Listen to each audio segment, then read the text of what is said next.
আসসালামু আলাইকুম রহমতুল্লাহ। আপনি কেন মাওলানা সাদ কান্দলবির বিরুদ্ধে কথা বলা থেকে বিরত থাকবেন?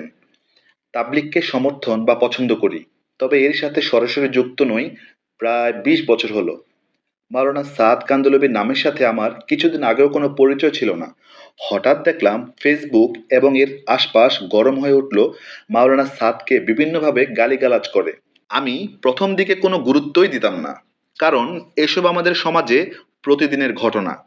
যতদিন যেতে থাকে ততই গালাগালিটা নিকৃষ্ট মাত্রায় পৌঁছে। আমি গালাগালির ধরন দেখে ভাবতেও পারিনি এগুলো কোনো আলেমদের কাজ। এবং বর্তমান বিশ্বে একজন নূতন দালালের আবির্ভাব হয়েছে। এই দালালের নাম মৌলানা সাদ সাহেব। মসজিদের সামনে একটা ঝাড়ু লাগায় রাখবেন, এটা যদি আয়াকে আমরা এটা আতি জামাত লগে লগে শুধু ঝাড়ু মারে দিবেন। কাদিয়ানীরা ইংরেজদের দালাল ছিল আর সাদিয়ানীরা ভারতের রয়ের দালাল। বিগত সময় মাদ্রাসা তালাবারা বাইরে বেরিয়ে ফ্যাসিস্টকে যদি বিদায় করতে পারে, সাদিয়ানি তিনটারে বিদায় করা অন টাইমের ব্যাপার। কিছুদিনের মধ্যে তথ্য নিয়ে জানতে পারলাম মাওলানা সাদ হলেন তাবলিগের বিশ্ব আমির। প্রথম দিকে ভেবেছিলাম মাওলানা সাদের বিরুদ্ধে তাবলিগ বিরোধী গ্রুপের গালাগালি চলছে। পরে আরো কিছুদিন যাওয়ার পর জানতে পারলাম তাবলিগের সমর্থক কিছু আলেমের মধ্যে মতানৈক্য থেকে একদল আলেম মাঠে জিহাদ ঘোষণা করেছেন মাওলানা সাদের বিরুদ্ধে।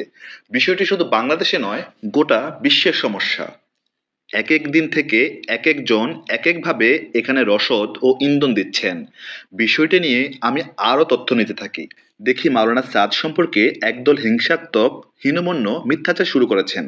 ইংল্যান্ড যাওয়ার পর যখন জানতে পারলাম ফাজদালে আমলের লেখক শাইখুল হাদিস মাওলানা জাকারিয়া রহমতুল্লাহ আলাহির খলিফা, ইংল্যান্ডের বেরি মাদ্রাসার প্রতিষ্ঠাতা মুহতামিম, হাজার হাজার আলেমদের উস্তাদ ও পীর আল্লামা ইউসুফ মোতালা মাওলানা সাদের পক্ষে বিভিন্ন বক্তব্য দিচ্ছেন, তখন আমার টনক নড়ে ওঠে।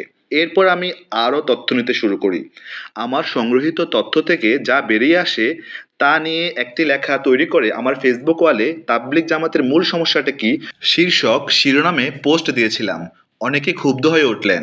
কেউ কেউ বললেন আমি জমহুর উলামাদের বিরুদ্ধে কথা বলছি। আমার তাদের কাছে প্রশ্ন করতে ইচ্ছে করে, পৃথিবীতে আলেমের সংখ্যা কত এবং তারা কতজনকে হিসেবে নিয়ে জমহুর শব্দ ব্যবহার করছেন? তাদের এই জমহুর সেই ঘটনার মতো নয়তো যে একজন ছাত্রকে জিজ্ঞেস করা হলো, বাবা তুমি ক্লাসে কত নম্বর? সে বলল ৩। আবার প্রশ্ন করা হলো, বাবা তোমার ক্লাসে ছাত্র কতজন? সে উত্তর দিল ৩। অর্থাৎ ছাত্র ৩ জন, সেও ৩ number.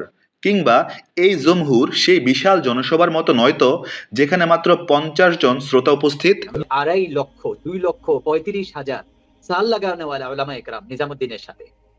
You can believe it. ২,৩৫,০০০ ২ লক্ষ, এটা কালকের হিসাব। হ্যাঁ, ২,৩৫,০০০ সাল লাগানোওয়ালা আলেম। এটা গতকালকে এই হিসাবটা আসছে। অনেকে নিজের জানা পৃথিবীকে গোটা পৃথিবী মনে করেন। খতিব মাওলানা ওবায়দুল হক রহমতুল্লাহ আলাহি একবার এক মাদ্রাসার উদ্বোধনী অনুষ্ঠানে বলেছিলেন, আমাদের দেশে কিছু মৌলবী আছেন যারা কোনো ব্যাঙের মতো চৌকির নিচকে বিশাল আকাশ ভেবে ফতোয়াবাজি করেন। তোমরা এগুলো থেকে নিজেকে বাঁচিয়ে মনকে বড় করবে। আজ এ কথা খুব মনে পড়ছে। আসলে আমাদের মধ্যে বড় মনের খুব অভাব।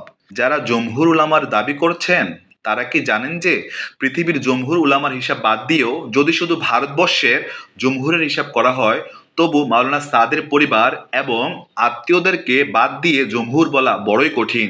হুসাইন আহমেদ মাদানী সাহেব রহমতুল্লাহ, আপনার ইতিহাস পড়েন, ওনাকে ওই জামানে কাফের বলছে কারা? এই জমহুর উলামা একরাম।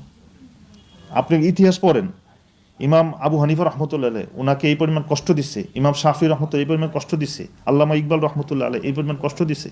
কেননা আপনি যদি তাদের মতাদর্শ না হন, হেফাজত এমন একটা গোষ্ঠী এখন, মানে আপনাকে তাদের কথা মানতেই হবে। যদি না মানেন, আপনি তাদের থেকে যত রকমের অস্ত্র আছে, কাফের আপনি না হক।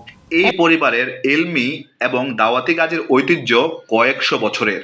মাওলানা সাদ হলেন তাবলিগের প্রতিষ্ঠাতা হযরত জি ইলিয়াস রহমতুল্লাহ আলাহির প্রপুত্র, তাবলিগের দ্বিতীয় আমির মাওলানা ইউসুফ কান্দলবির নাতি, শাইখুল হাদিস আল্লামা জাকারিয়া রহমতুল্লাহ আলাহির মেয়ের ঘরের নাতি, হযরত জি ইনামুল হাসান রহমতুল্লাহ আলাহির ভাগ্নে, সাহারানপুর মাদ্রাসার মুহতামিম মাওলানা সালমান সাহেবের জামাতা। আমাদের যারা মাওলানা সাদের বিরুদ্ধে মিথ্যাচার করছেন তাদের স্মরণ রাখতে হবে, মাওলানা সাদ হলেন অলি ইবনে অলি। তার বংশের অধিকাংশই দিনের পথে জান কোরবানিকারী। তারা দিনের জন্য ত্যাগ স্বীকার করে আসছেন ইসলামের প্রথম যুগ থেকে। মাওলানা সাদ ইসলামের প্রথম খলিফা হজরত আবু বকর রাদিয়াল্লাহু তাআলা আনহুর বংশের লোক। হয়তো কেউ কেউ বলবেন নেতৃত্ব বংশগত নয়, যোগ্যতাগত। আমি বলবো যোগ্যতা অর্জনের অন্যতম প্রধান মাধ্যম পরিবার। তাই এখানে বংশের গুরুত্ব অনেক। নেতৃত্বের জন্য অভিজ্ঞতা একটি গুরুত্বপূর্ণ বিষয়। মানুষ তার জীবনের বেশিরভাগ অভিজ্ঞতা অর্জন করে নিজ পরিবার থেকে। এখানেও বংশগত একটি বিষয় রয়েছে। পৃথিবীর ইতিহাসে বেশিরভাগ সফল নেতৃত্ব প্রতিষ্ঠিত হয়েছে বংশগত। অতঃপর কিছু নেতৃত্ব প্রতিষ্ঠা লাভ করেছে সেই ধারাবাহিক নেতৃত্বের সংস্পর্শে এবং কঠিন সাধনার মাধ্যমে। সংস্পর্শ ও সাধনায় প্রতিষ্ঠিত নেতৃত্ব থেকে আবার কিছুদিন নেতৃত্ব চলে বংশগত। পৃথিবীর আদি থেকে এ পর্যন্ত ইতিহাস তাই বলে। তাই আমি মাওলানা সাদকে বংশগত কারণেও গুরুত্ব দিচ্ছি। প্রাতিষ্ঠানিক লেখাপড়ার পাশাপাশি মাওলানা সাদ কান্ধলভি দুজন মহান ব্যক্তিত্বের কাছে আধ্যাত্মিক সাধনা করেন।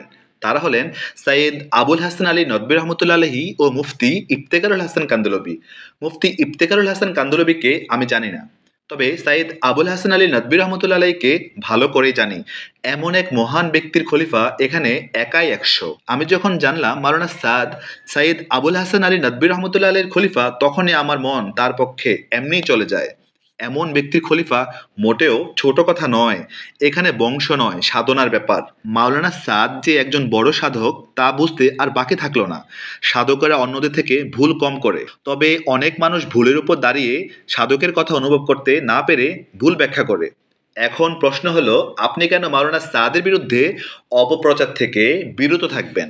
কারণ একটাই, তিনি নিজে একজন সাধকলি এবং দ্বীনের নিবেদিত মুবাল্লিগ, আর তার পূর্বপুরুষে অসংখ্য সাধকলির জন্ম হয়েছে। জাযাকাল্লাহ খাইরান।